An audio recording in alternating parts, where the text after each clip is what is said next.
Welcome to Breaking Sales, a podcast dedicated to helping you have tough, meaningful, and rewarding conversations with your prospects and clients. In meaningful, what we mean is these are the conversations you truly feel like you are the prospect or client's conversational peer. There's no anxiousness or uncertainty holding you back. You feel a sense of calm and confidence in asking the tough questions. You're not thrown off by the bad news, and you expect the prospect to think about and invest into the conversation as much as you do. On Breaking Sales, we use the filter of psychology and innate human behavior to deconstruct the many misleading sales approaches that actually work against your efforts to build trust and close the business. Let's get started. Everyone likes the idea of God-given talent. He or she is a natural. You know those stories of gifted individuals that become almost folkloric. Social media is full of individuals trying to impress and prove to you how elite talent looks and sounds. We're often taught talent is what separates the winners from everyone else. If you've been following our work here at Lapin 180, you know that narrative is absolutely false. What actually drives breakthrough success isn't talent, it's the will to improve. It's the transition from intensity to consistency, the relentless commitment to getting better, even when it's painful. Today, Pam and I are going to dig into why some people break through, why others plateau, even when they have the urgency to take action and make things happen. We'll explore the uncomfortable truth about what it really takes to improve and the dangerous comfort of adopting the thought process of, you're fine as you are. A silly movement that some coaches use to make you feel okay that strips you of finding your best. Fair warning, this conversation might make you question some things you've accepted about yourself and your approach to growth. You may uncover an uncomfortable blind spot. Before we dive in, I've got some good news though for our listeners. Breaking Sales has debuted on YouTube. You can now experience these same mindset shifting conversations in a different format. Subscribe to our YouTube channel and let Pam, Christy, and I know you're there. Back to the episode. Let's get started.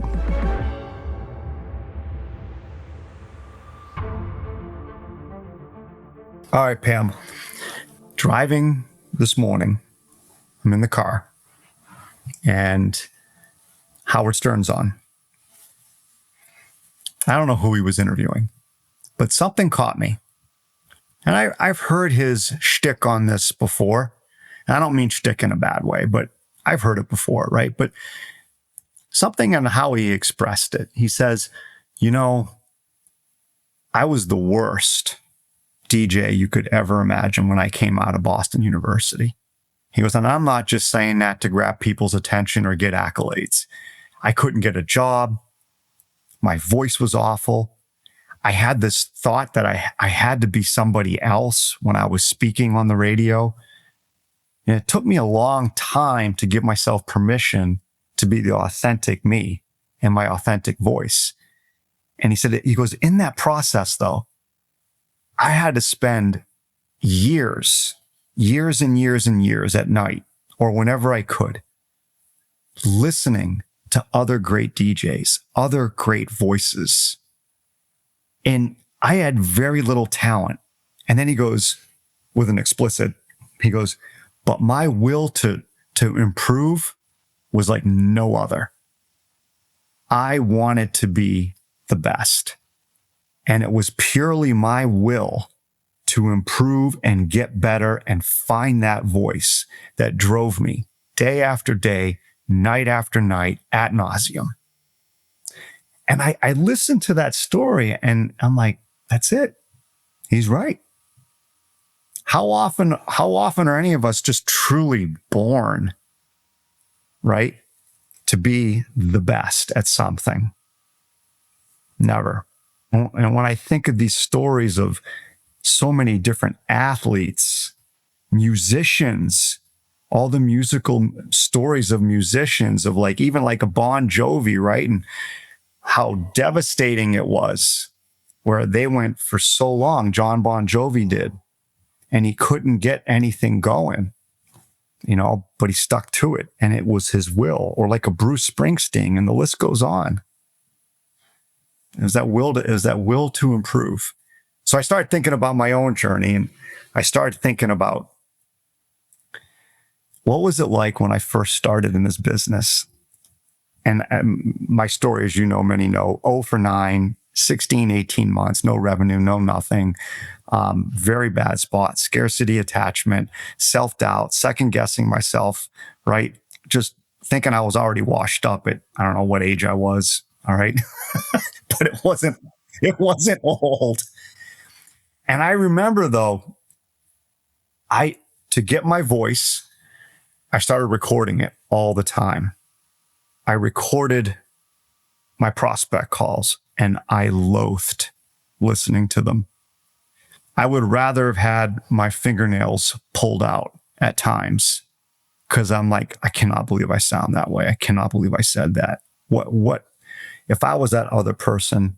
I'd be shaking my head if I got a call from me. And I remember prepping for conversations. I would record my prep and I would listen to it. Upfront agreement. What are my first questions? How am I going to handle this? How am I going to handle? And I'm actually surprised I didn't put a gun to my head. But I did it for a good 2 to 3 years. Just hammering it, because my will to get better was far greater than anything else. It was far greater than my talent. It was far greater than anything. And so I think this as we think about improvement, right? We think about the next best version of ourselves, right? Being that best version, or whatever you want to call it. It's that will to evolve, the will to get better. The way I look at this, though, Dan, I think there's 2 components that I've always looked at. And again, this is simply my opinion based on my experiences. But there's 2 things. So your innate ability around drive. Dan, you and I both know, and we talk about this all the time to our clients. That's a behavior that each of us have within us, and it's on the scale. I have innately high drive. Okay, so the first thing you have to do is assess your drive as a human being, and you have to be self-aware of that. You've got to be able to take an assessment and evaluate yourself around drive. But then the other piece that you talked about was the standard in which you want to operate. And so what I've learned is I always thought that I would reach my potential because of my drive alone. Like, I have such a high drive, I will naturally work as hard as I need to work to get where I want to go. But the piece I was missing for so very long was somebody showing me every day the standard that I was looking for. I needed to see it in action, experience it, see how this person approached everything in his life, from time management, from practice, from execution, habits and skills he developed. I needed to see the standard and surround myself and submerge myself, because my drive alone wasn't getting me there. And so I think, too, for a lot of us, you can't be afraid. You've got high drive innately. You can't be afraid to surround yourself with those people that are at that standard. I want to be that person. They're nothing special or unique. Okay. But that's the standard in which I want to operate. And so by seeing those 2 pieces, like my drive and then being surrounded by that standard, and Dan, you know this, I was a little bit like taken aback. I'm not there. I don't operate like that. Great. I have high drive, but it's not being reflected in that standard. So like for me, that was the disconnect. Right now for you though, I think where you're different, and I can't remember where your drive score is, but you see the standard. You can see it. You feel it. You're a visionary person. So like you don't have a problem seeing the standard and you know that's where you want to go. And so your drive like artificially becomes higher because you're like, I know where I want to go. And that's getting me there. For me, it's like, I've got the drive, let's go.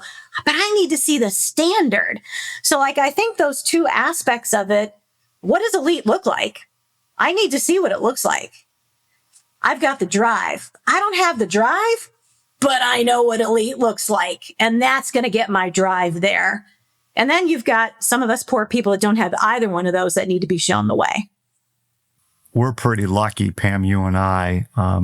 We have some clients that have some pretty high standards. Because as you're talking, I'm thinking like, man, I hope some coaches listen to this. Because as the coach, you have to have the high standard. And here's what I see. Some coaches will show up and they have a weird background, right? It's a distracting background. Well, you're artificially lowering that standard. Sometimes they'll show up and they look like they just got out of bed. And I think to myself, they're artificially lowering the standard. Now, their intellect might be incredibly high. Their intuitiveness might be incredibly high, right? Their conversational brilliance could be high. But why not raise the other things too? Because they're artificially lowering the overall experience. And I see that a lot. I mean, as coaches, we have to have an incredibly high standard. And sales professionals, consultants, advisors, you have to have a high standard. It's that poise that you show in the meeting, right? It's your prep. I was talking to a client yesterday about the greatest thing that they can do moving forward is make sure that you are always investing in the prep.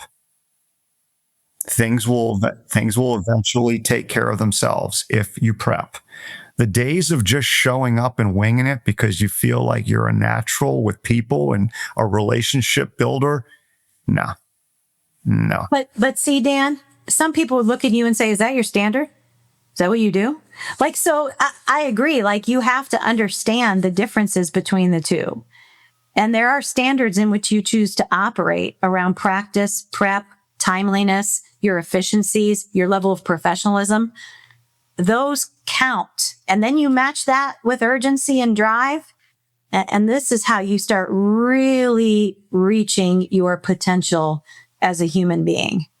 But without high standards, you're not going to get there. And I thought I knew what those high standards were. And I didn't until I found somebody that said, holy cow, you're operating at a whole nother level than I am. Here we go. Good news though. I'm driven. I'll get there. But I needed somebody to show me that. And Dan, to your point, not make excuses for why that isn't necessary. Yeah. So when you think about the will to improve, a couple other pieces components are important. And it's a little bit harder for us to self-assess. It's something that you probably ask other people's opinion and maybe actually take an assessment. But the openness to change piece for all of us is critical. I know people who have a very high drive, but they have a very limited openness to change. What does that cause them? Conflict. Because the openness to change holds them back. They're not very open to it. They prefer the familiar. They have a brilliant mindset in terms of intellect. They connect dots magnificently and quickly. They're great communicators. They're very driven, but it's always the same rhythm. It's always the same playbook. It's always the same everything. And we all know you've got to keep moving. Now, I also know this, and I've seen this and heard this before. There is a movement out there, Pam, about, hey, you're fine the way you are. You're good the way you are. You're perfect the way you are, right? You don't need to do anything. There's no should in anything. And I'm going to push back on that and say, listen, I disagree with that too. I think it's a hiding spot. Yeah, but it's actually promoted by some coaching individuals and theories and strategies. And for me, it's like, wait a minute, change is not easy. Change is hard. And man, you kind of get kicked in the head quite a bit with it before you come out the other side. But I like this idea of, hey, life's an opportunity to keep evolving.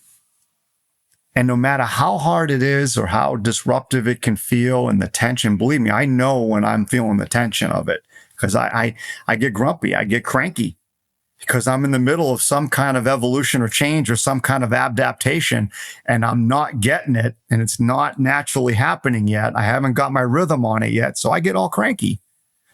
But I keep reminding myself, hold on, be patient. Let's see, you'll get to the other side. Give it another week, give it another month. You'll get to the other side. So I think the opportunity to improve is exactly what it is. It's something I wish there was a better blueprint for how do we all maximize the opportunity each day to get better. What's at stake if I don't? A lot of things are at stake if I don't. Complacency, status quo, actually moving backwards. Like I think there's so much at stake when you're not paying attention to whether or not you're evolving. And I hear the same thing, Dan. I don't want to like Pam. I don't desire to reach my potential, and I don't think that's a bad thing. I'm fine with where I am and what I'm doing. Okay. But to become stale as a human, I think is dangerous for all of us. Just our overall happiness and joy that we get from life as we continue to evolve and learn more about ourselves and challenge ourselves. Like it has nothing to do with whether or not I want to reach the title of CEO. It has everything to do with how I want to feel about myself as an evolved person who continues to stay open to the possibilities that sit in front of me. So I do think you limit yourself when you make those statements like, I'm good the way I am. I think my message to our listeners is that it's a grind, and 95% of your effort will never be known by anybody else except for you. However, I've experienced this, the fulfillment that you feel when you put the effort in, you grind through it, right? You keep chugging and slugging away at it. And then when you get to the other side, that fulfillment's amazing. And you don't need an award. You don't need a plaque. You don't need a trophy, right? You don't need to be on a podcast, right? Right. You know deep inside all that effort, you saw it, you witnessed it, you experienced it, you felt it, it's yours. Embrace it, enjoy it. That's the cool part of it. That fulfillment I mentioned, the fulfillment you get when you push through grind, it's real. But many people will never experience that fulfillment because they're not willing to do what it takes to get there. They want the results without the discomfort. As I reflect on my own journey, my experience and learning is that discomfort is a privilege that you earn. It's an opportunity to test yourself. Without it, you miss the chance to find and ignite that next level of talent. It's embracing the truth. Real improvement is uncomfortable. It means prepping for conversations when you'd rather wing it. It means staying open to feedback that might sting. It means looking at people operating at a higher standard and admitting to yourself you're not there yet, then doing something about it instead of making excuses. Most people quit when the reality hits and they retreat to the "I'm fine as I am" mentality. But when you grind through it anyway, you start to see what's possible when you stop accepting good enough as your ceiling. The question isn't whether you have drive. Most people do. The question is whether you're willing to pursue a standard you're not operating at yet and do the hard work that it takes to actually get there. The work that 95% of the world will never see. Remember, breaking sales is now available on YouTube. Subscribe to our channel to experience these conversations and leave a comment. Until next time, embrace what's hard. Your future self will thank you.